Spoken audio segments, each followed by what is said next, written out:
मैं शब्दों की दीपशिखा हो अगियारों चौबारों में। मैं वाणी का राजदूत हूँ, सच पर मरने वाला हूँ, डाकू को डामुकू करने की हिम्मत करने वाला हूँ। मेरी कलम वचन देती है अगियारों से लड़ने की, राजमहल के राजमुकुट के आगे तन के लड़ने की, अपराधियों घुसखोरियों देशद्रोहियों के आगे तन के लड़ने की। उस शिक्षक का मर जाना बेहतर है जो खुद में हो खुददार नहीं, देश लूटे, धर्म लूटे, मानवता लूटे, इंसानियत लूटे, समाज लूटे, मैं ना बोलूं मैं उसमें का गद्दार नहीं। मैं स्पष्ट रूप से आप लोगों से कहना चाहता हूं कि आज के करीब जो 75वां हम लोग गणतंत्र दिवस मना रहे हैं, आजादी के पूर्व हमारे जो स्वतंत्रता सेनानियों की क्या इच्छा थी? हमारे स्वतंत्रता सेनानियों की यही इच्छा थी, हम रहें ना रहें यह देश रहे।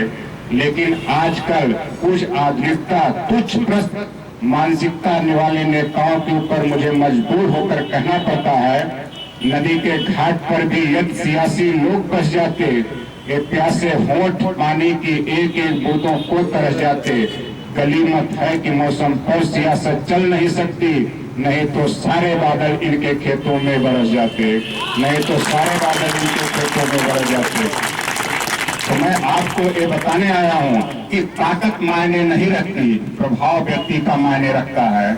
अगर ताकत मायने रखती तो एक समय जिसके खिलाफ हम लोग आजादी पाए हैं, कहते हैं कि ब्रिटेन का, इंग्लैंड का सूर्य कभी अस्त नहीं होता था।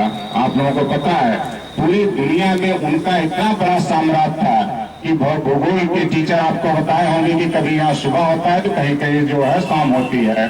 तो इतना बड़ा साम्राज्य था कि जो है आज यहाँ दिन है तो कल वहाँ रात है, आज इस समय शाम है तो कहीं इसी समय सुबह है। इतने बड़े भौगोलिक क्षेत्र पर राज्य करने वाले के सामने जब हमारे देश का उस समय का सबसे बड़ा नायक पहुंचा जो है, तो उसके सामने एक फकीर, एक आधी धोती पहनने वाला, ओढ़ने वाला जब उसके दरबार में पेश किया गया चर्चिल के द्वारा, तो एकदम जो है एक धोती में पहुंचे हमारे महानायक, जिसको आज लोग गाली भी देते हैं, आज गाली देते हैं, लेकिन गाली से काम नहीं बनने वाला है। हमारे पूर्वज क्या किए, हम उतने कर जाएं तो बहुत है। जब उतने बड़े साम्राज्य के मालिक के दरबार में पहुंचे महात्मा गांधी, उनसे पूछा गया जो उनसे कहा गया जो है कि क्या आपके पास इतने भी कपड़े नहीं है कि आप जो है कपड़े पहन लें? उन्होंने बड़े प्रेम से कहा जो है, महाराज मेरे सारे कपड़े तो आपने चुरा कर पहन लिए हैं, तो मैं क्या पहनूं? लूट लूट कर आपने भर लिए हैं। अब सोचिए, एक जो है एक पुलिसकर्मी, एक सफाई कर्मी से अपने गांव की सफाई ना कर पाने की बात रखने वाला युवक भी उनके सामने प्रश्न रखता है। उनके सामने बात समझिए कि इतने बड़े कुछ मजबूत वक्षस्थल वाले ने इतने बड़े साम्राज्य के शासक के सामने अपनी बात कही। और वही नहीं, चर्चिल को उस समय सबसे बिगेस्ट जोकर माना जाता था, सबसे बड़ा मस्करा। और जब चर्चिल के सामने पेश हुए तो महात्मा गांधी जी ने यही कहा, you are the biggest joker of the world. Churchill कहा, not begin you joke the him who joke the all world. जो महात्मा गांधी ने कहा कि मैंने सुना है कि आप बड़े सबसे बड़े मस्करे हो। चर्चिल कहा, नहीं बापू जी, आपसे बड़ा नहीं हूँ, आपने उसका मजाक बना दिया जिसने पूरी दुनिया का मजाक बनाया हो। उसके ऐसे लोगों के ऐसे लोग थे।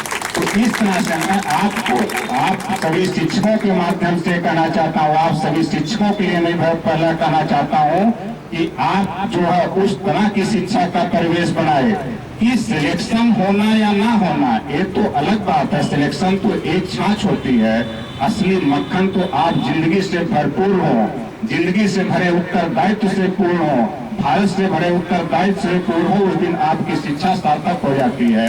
सिलेक्शन तो एक छाछ होता है, लेकिन आजकल एक जो है भावना बन जाती है कि पढ़ाई का मतलब सिर्फ नौकरी, पढ़ाई का मतलब सिर्फ नौकरी।